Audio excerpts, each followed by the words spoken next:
Chapter 1. I had just gotten off work when I ran into a college classmate at the subway station. She asked me, after all these years, when I planned to forgive Diego. Diego was my childhood sweetheart. 5 years ago, we almost got married. But the night before we were to register our marriage, at our engagement party, he publicly called it off. He said, "I refuse to be a stand-in for your one true love. I wish you and him a lifetime of happiness." Then he turned around and left, with his graduate school senior. I was stunned and tried to explain. I never had any so-called true love, but Diego left me broken. In the end, I left Beijing. Diego never stopped loving you. My classmate said. He told me that if it weren't for you treating him as a substitute for someone else, you'd have been married already. Now, if you're willing to admit your mistake, he's open to getting back together. Getting back together? I laughed. I have a child. He's 3 years old. What is there to get back? Roxana's mouth dropped into a perfect O, like she could fit a whole egg inside. She stared at me in disbelief, as if I'd said something completely ridiculous. Am married? She stuttered. And your kid's in preschool already? I nodded. I had no desire to say more. I turned to leave. She grabbed my arm, surprisingly strong. No way. Lisa, are you messing with me? Her voice rose, attracting attention from other commuters. You loved Diego so much everyone in our social circle knew it. You even gave up your chance at a top graduate program for him. How could you possibly marry someone else? I frowned. Hearing her drag out those old stories made everything sound so bitterly ironic. Yes, I had loved Diego, loved him enough to give up everything for him. But that was the past. Why would I lie to you? I asked. My calmness seemed to irritate her more. So who's your husband? What does he do? Is he as rich as Diego? Does he come from an elite family? She kept firing off questions, each one laced with arrogance, as if I'd married someone beneath me. Some nobody I should be ashamed of. I ignored her and tried to shake off her hand, but she only held on tighter, refusing to back down. Lisa, are you just being petty? I get that what happened 5 years ago hurt you, but come on, it's been long enough, hasn't it?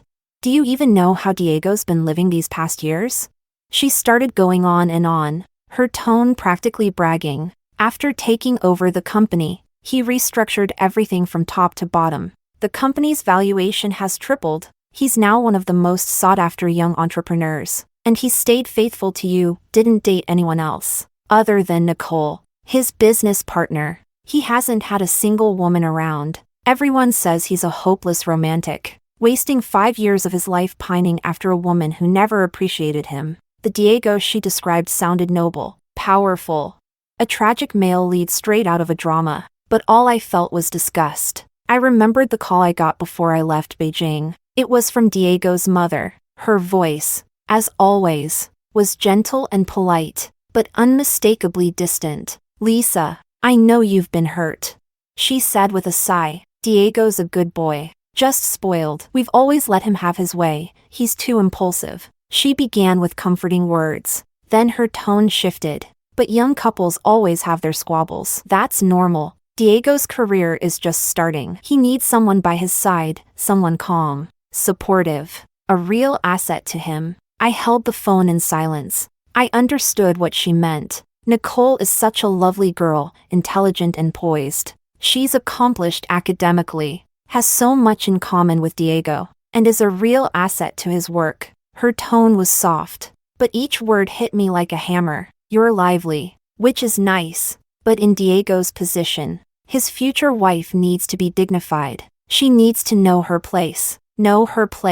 So all my passion, my spirit, in her eyes, became unruly. She'd watched me grow up, treated me like her own daughter. But when it came down to it, 20 years of affection meant nothing compared to the usefulness of someone else for Diego's career. That's when I realized, to families like theirs, love means nothing. What matters is status, compatibility, and who's useful enough to match their ambition. I didn't say a word. I just quietly hung up the phone. After that, I blocked every single one of their numbers. Lisa, are you even listening to me?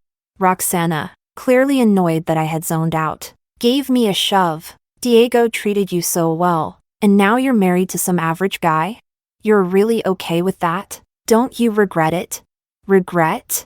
I looked at her like she was an idiot. I'm doing just fine. I spoke clearly, slowly, so she wouldn't miss a word. My life doesn't need anyone else's approval. With that, I yanked my hand free and walked away without giving her a chance to latch back on. Chapter 2. After I left Beijing, I cut all ties with that circle. New phone number, new apartment, new city. They all assumed I stayed stuck in the past, waiting for that high and mighty man to turn around and save me. But what they didn't know was, I had already started a brand new chapter. And Diego?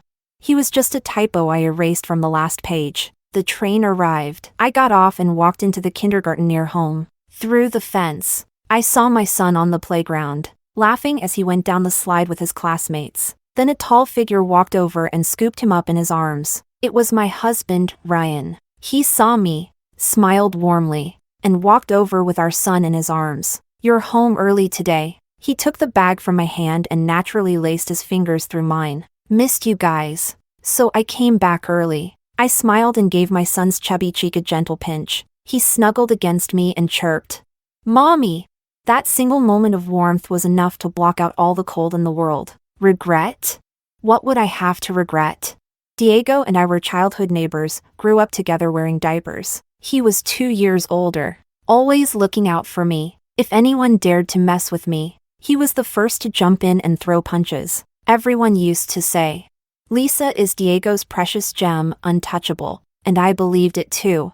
I thought we'd go from school uniforms to wedding gowns, until Nicole came along. She was Diego's graduate school senior, elegant, poised, intelligent. She started showing up constantly under the excuse of academic collaboration, studying in the library, working on projects together, attending forums and conferences side by side. At first, I didn't mind. There had always been outstanding women around Diego, but he only ever had eyes for me. I had full faith in him. The first time I felt uneasy was during a party with friends. We were playing Truth or Dare. Nicole lost and picked Dare. The task? Reveal someone's secret in the group.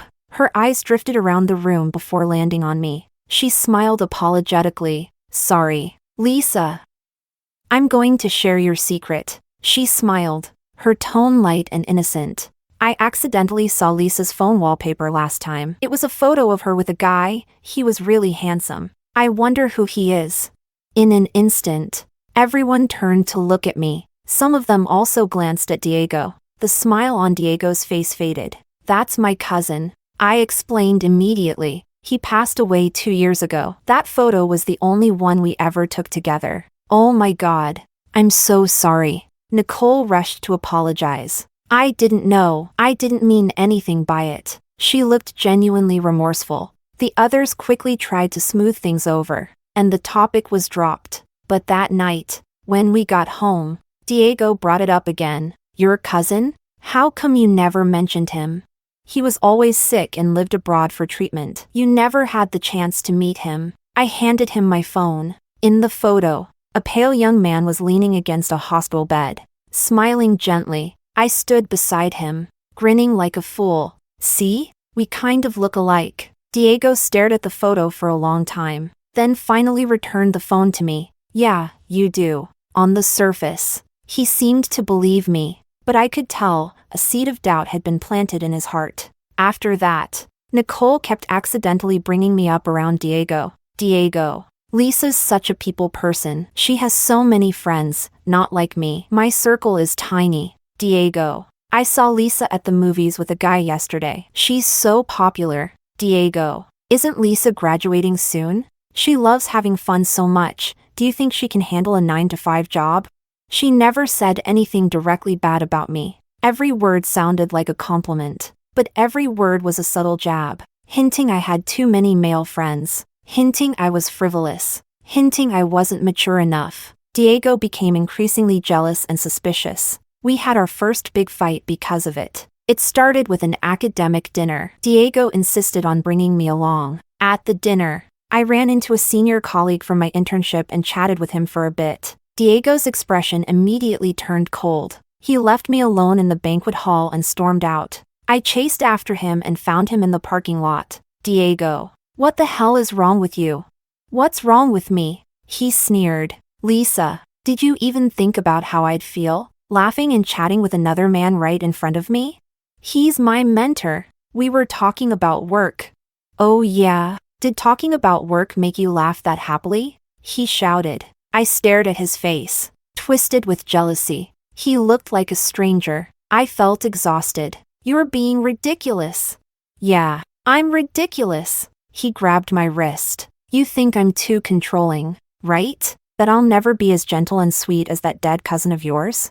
He actually brought up my cousin again. I was shaking with rage. Diego, you bastard. I ripped my hand from his and ran off in tears. That time, we didn't talk for a long while. I thought maybe our relationship had hit a bump. I had no idea. That was only the beginning of the end. Chapter 3. Diego and I didn't speak for a week. He didn't contact me, and I didn't reach out either. In the past, whenever we fought, he would always give in after 3 days at most and come to coax me. But not this time. I held on to my pride. But with the engagement party approaching, I thought, surely, he would come back to me. The night before the engagement banquet, I received a message from Nicole. It was a photo. In it, Diego was drunk, slumped asleep on her shoulder. Her head leaned slightly toward his, and the smile on her lips was that of a victor. Beneath the photo, she wrote, "He's going through a lot. Please be more understanding." Looking at that photo filled me with unease, but I told myself, he was just drunk. Nicole was probably just helping him. On the day of our engagement banquet, I dressed up beautifully, hoping to surprise him and make peace. I found him in the lounge. He was wearing a suit that matched mine, so handsome it was hard to look away. When he saw me, his gaze faltered. Diego. I walked up to him and reached for his hand. Let's not fight anymore, okay? But he flinched as if shocked by electricity and yanked his hand away violently. The force made me stumble. I nearly fell. I stared at him in disbelief. Guests were already entering the hall. The MC was ready on stage. As the bride and groom-to-be, we stepped forward under the spotlight. I forced a smile, trying to maintain a peaceful image, but Diego couldn't even pretend. He kept a cold face the entire time, not sparing me a single glance. Then came the fatal blow, when the MC asked us to exchange rings. Diego shook off my hand again, and in front of all the guests, he looked at me coldly and said, treating me like a stand-in, "Was that fun?" The crowd gasped. My mind went completely blank. Diego, what are you talking about? You know exactly what I'm talking about. He sneered. He pulled out a letter from his suit pocket. Pink paper, scented, clearly written by a girl. What's that? I asked. A love letter, he said, voice sharp. From you, to your so-called true love. Nicole found it in my study. He unfolded the letter and read it aloud. The cringeworthy, lovesick words were like blades cutting into me. I didn't. I panicked. That's not mine. Not yours? Diego laughed cruelly. Handwriting can be faked, but the perfume on the letter, it's the exact same as the one you wear. Lisa, how long are you planning to keep up this act? I stood frozen, stunned by the humiliation. I looked out at the crowd, my parents' shocked faces, Diego's parents livid, the guests' judgmental and pitying stares. I felt like a joke. When Diego finished reading, he crumpled the letter and threw it in my face. Then he took the engagement ring that was meant for me and slammed it onto the ground.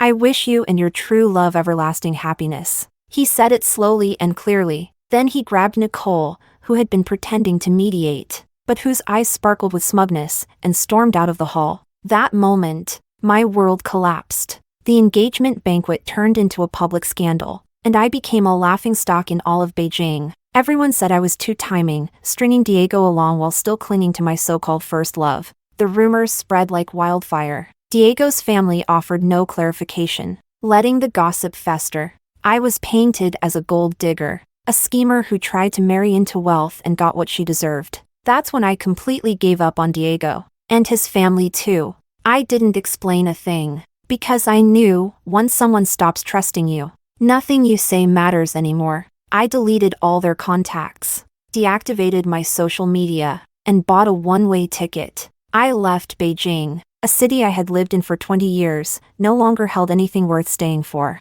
Roxana probably told Diego that I'd gotten married and had a child. After that, my phone blew up with calls from unknown numbers. Some local, some from Beijing. Calls, messages, one after another. I ignored them all, blocked every one. And then, he snapped. A few days later, just as I was leaving my office building, someone blocked my path. It was Diego. After 5 years, he had shed his youthful look and grown more mature and imposing, but his eyes were bloodshot and full of rage. He glared at me, fists clenched. Why didn't you answer my calls? Chapter 4. His voice was hoarse, like he hadn't rested properly in a long time. I didn't reply. I stepped around him, trying to leave, but he grabbed my arm so hard it felt like he might crush my bones. Lisa, I'm talking to you, he roared.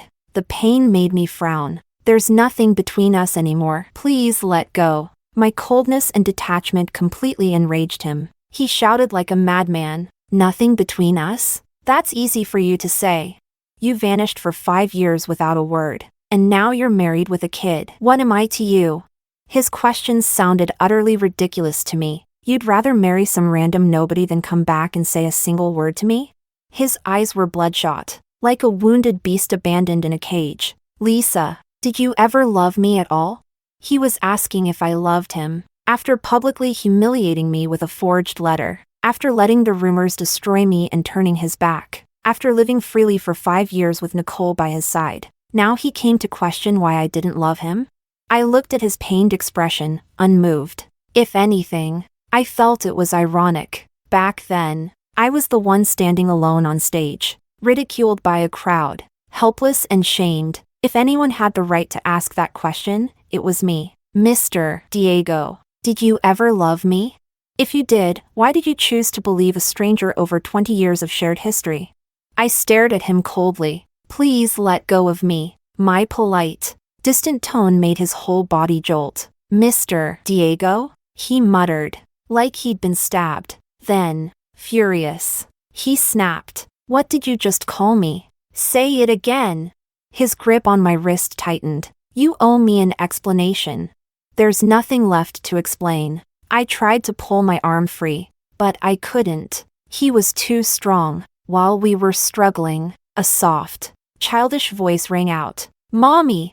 I turned around and saw my son running out from the office building. He was like a happy little butterfly, arms open, rushing toward me. In his hand was a drawing he just finished. 3 stick figures, hand in hand. Mommy, look! This is you, Daddy, and me.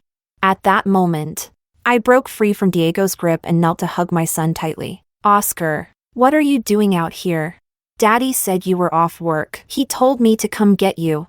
I looked up and saw Ryan standing nearby. He was smiling at us. The moment Diego saw my child, it was like a lightning bolt had struck him. He froze. His face went pale. His eyes locked onto the boy in my arms. His lips moved, but no sound came out. Ryan walked over, naturally taking Oscar from me, and gently pulled me behind him. He looked Diego straight in the eye, calm and firm. Sir, is there something you need? It was only then that Diego seemed to come back to his senses. His gaze drifted from the child, to Ryan, then to me. Shock, pain, disbelief. It was all there in his eyes. He stared at the scene in front of him and whispered, almost dazed, a child, you even have a child now. His voice was faint, but full of despair. And me? Looking at his broken figure, I felt no satisfaction, only a barren, desolate calm. Chapter 5. Yes, I have a child now. When I was abandoned, when the whole world misunderstood me, at my lowest, Ryan found me. He dragged me out of the mud, gave me a home, taught me that love is trust and protection, not control and suspicion. Diego, what you see today is happiness. I clawed out with my bare hands. And you? I erased you from my life a long time ago. Like a man possessed, Diego lunged forward, trying to grab me. Lisa, tell me this isn't real. Before his hand could reach me, Ryan blocked him with one effortless move. Ryan is half a head taller and broader. Merely standing there, He became an unbreakable wall. Mr. Diego. Is it? Ryan's tone was polite, but every syllable carried a warning. Please stop bothering my wife and child. My wife. My child. 6 words, each one a dagger. Diego's face went another shade paler. He looked at me, almost pleading. Lisa. 5 minutes. Just 5 minutes alone, please? 5 years ago, I might have softened. Now I only found it absurd. No need. Mr. Diego, we have nothing to discuss. I slipped my arm through Ryan's and leaned into him. Honey, let's go home. Oscar must be hungry. Ryan gave me a gentle smile. Sure. He lifted Oscar. I held onto his arm. The 3 of us turned away, never once looking back at Diego. I could feel his burning, agonized gaze trying to sear holes in my back. Deliberately, I spoke to Ryan in a voice just loud enough for Diego to hear. Honey, how about sweet and sour ribs tonight? Oscar loves them. Perfect. I bought fresh ribs this afternoon. I'll cook them for you too. Daddy's the best. Oscar cheered. Our cozy family chatter was a blade twisting in Diego's heart. I heard a dull thud behind me but didn't turn around. I knew he had crumbled. The once aloof heir, now crouched on the pavement like an abandoned dog. He finally understood. I had built a new life, one that had no place for him. His pride and jealousy were nothing but a joke. Diego didn't let it end there. He found out where I lived. That night, rain poured down. After working late, I arrived at my building and spotted a familiar figure. He was standing at the entrance. No umbrella. Rainwater soaking him to the bone. Under the street lamp, he looked like a homeless wanderer. The moment he saw me, he rushed over and blocked my way. Lisa, must you treat me like this? His eyes were bloodshot. He reeked of alcohol. What did I do so wrong for you to torture me like this? I actually laughed. Diego, in what capacity are you questioning me? I haven't forgotten you for a single day in 5 years. He yelled. I've been waiting for you to come back. And you just married someone else. How could you be so cruel? Rain streamed down his face, mixing with tears, a picture sure to melt Roxana and her crowd. To me, it was disgusting. Enraged, he exploded, 5 years of resentment spilling out. That letter! Are you still going to say you didn't write it? That man, are you saying you don't know him? Why didn't you explain? If you'd come back and said one soft word, I would have believed you. The chill of the storm couldn't match the chill in his words. I was finally provoked. Explain? I let out a bitter laugh. Did you ever give me the chance, Diego? I stared at him and spelled out the truth. I never wrote that letter. I'd never even heard those words before. Your true love. The man in my phone, he's my blood cousin. Chapter 6. My voice trembled in the rain. He had a congenital heart defect. When he was 20, he couldn't hold on. He died of cardiac cancer. During his funeral, I went back home. I didn't have my phone. And you? You called 100 times, accusing me of shacking up with some random man. Diego's face turned ashen. After that farce of an engagement party, I was so ill I spent half a month in the hospital. I tried to contact you, to explain. Then I discovered you'd already blocked me everywhere. When I got out, I went to your company, and what did I see? You and Nicole, laughing, arm in arm. You didn't push her away. That's when I gave up completely. I lifted my chin, meeting his shocked, regret-filled eyes. Did you ever give me a chance to explain, Diego? You chose to trust forged evidence over 20 years of love. What was I to you? My words struck like lightning. He staggered back, tripped on the curb, and collapsed in the freezing water. A cousin? Dead, he muttered. He clutched his hair in agony, his entire body trembling. That letter. He lifted his head. His face was filled with remorse and pain. It was Nicole. She gave me the letter. He began recalling the events, voice thick with regret. She said she found it by accident in my study, that she was afraid you were deceiving me, and that's why she took the risk to tell me. She whispered in my ear that you had already fallen for someone else, that you had too many male friends, that you weren't worthy of being my wife. At the time, jealousy and insecurity completely clouded my judgment. He looked at me, his voice filled with desperate pleading. I was so afraid of losing you that I lost control. I stared at him coldly. completely unmoved. So that's your reason for publicly humiliating me? Finally, he had revealed his pathetic version of the truth. The day after the engagement party, I regretted everything. He closed his eyes in pain. After I left you standing there, I drank alone at a bar all night. When I sobered up, I knew I'd made a mistake. I'd been too impulsive. I hurt you, but I couldn't bring myself to apologize. He laughed bitterly. I thought you'd be like before, no matter how badly I behaved. You'd always come find me in the end. So I waited for you. I waited.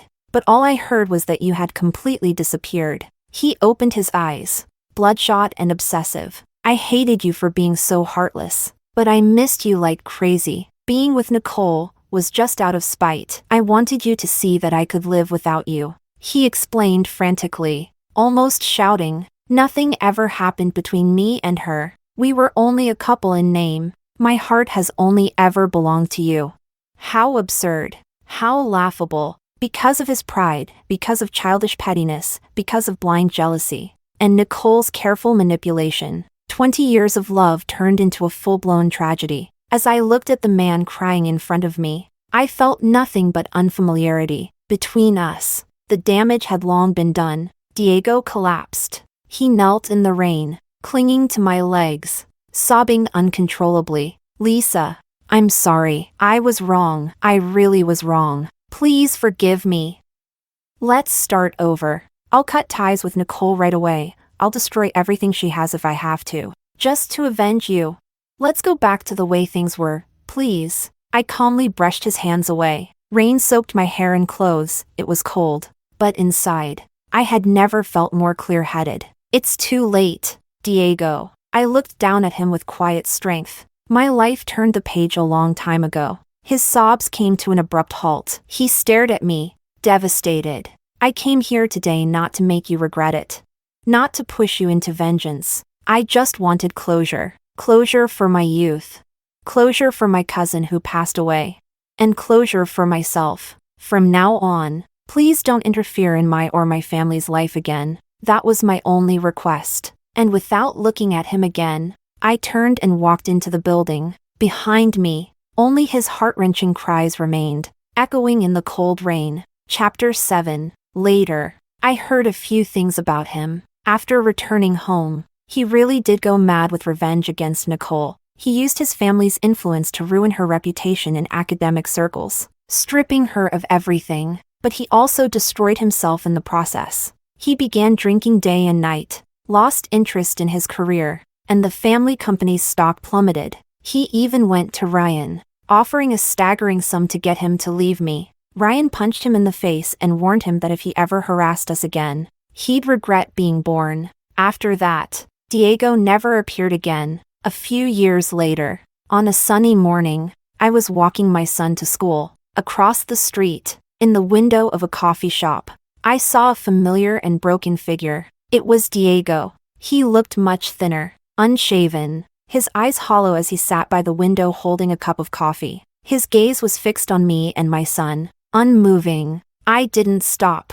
At that moment, Ryan's car pulled up by the curb. He got out and walked toward us, a gentle smile on his face. Naturally, he took the backpack from my hand and laced his fingers with mine. Come on, after we drop Oscar off, let's go catch a movie. Sure, I replied with a smile. Hand in hand, the three of us walked into the sunlight, laughing. That figure in the coffee shop was nothing more than a passing scene in my life. Until a week later, I received an unexpected phone call. The caller ID was a number from Jingbei I didn't recognize. I was about to hang up, but on a strange impulse, I answered. A familiar yet distant voice came through the line. Lisa, it's Diego's mother, the woman who once treated me like her own daughter, but, when I needed support the most, gently urged me to stay quiet. My heart sank instantly. What is it? I asked flatly, with no emotion. There was a brief silence on the other end,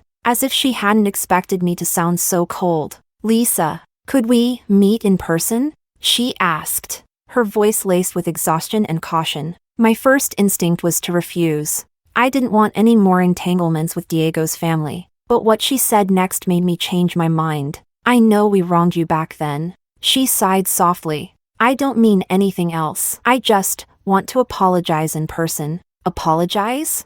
I was a little surprised. From what I knew of her, she was someone who cared deeply about appearances and family honor. For her to lower herself and apologize, something serious must have happened. I hesitated for a moment and eventually agreed. All right, you choose the time and place. I thought. Maybe it was time to close the chapter on the past once and for all. We agreed to meet at a tea house near my office. The setting was quiet, perfect for a conversation. By the time I arrived, she was already there. After a few years, she was still well maintained, but there was a visible weariness on her face. Her once neatly groomed hair now showed strands of gray at the temples. She stood up when she saw me, forcing a faint smile. Lisa, you came. I nodded and sat down across from her. Madam, if you have something to say, please get straight to the point, I said bluntly. My directness and coldness made her smile falter. She poured me a cup of tea,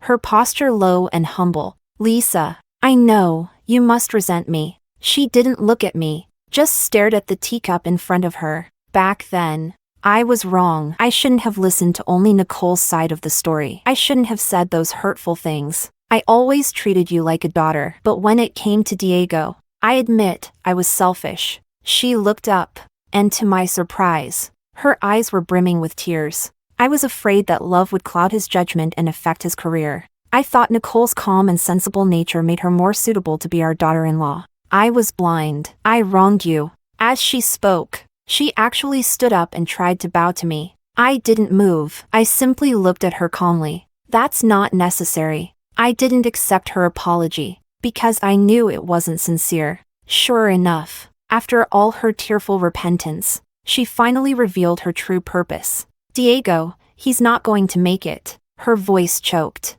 and tears fell down her face. Ever since he found out the truth about back then, he locked himself away. He won't see anyone. He drinks all day. He's abandoned the company. There's a lot of unrest among the board. A few days ago, he ended up in the hospital with stomach bleeding from drinking too much. He almost didn't make it. She dabbed at her eyes with a handkerchief, her face full of sorrow. The doctors say it's a psychological condition. His heart is full of regret. He keeps calling your name. I listened quietly, without a ripple in my heart. Wasn't all of this the consequence of their own actions?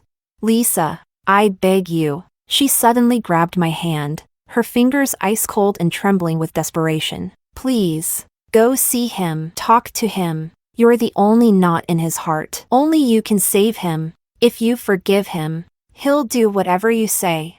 I looked at her, crying, pleading, and felt nothing but irony. 5 years ago, she urged me to leave her son because I wasn't well behaved enough. 5 years later, she's begging me to return to her son because only I can save him. To them, what am I? Something they can summon at will and discard whenever it suits them?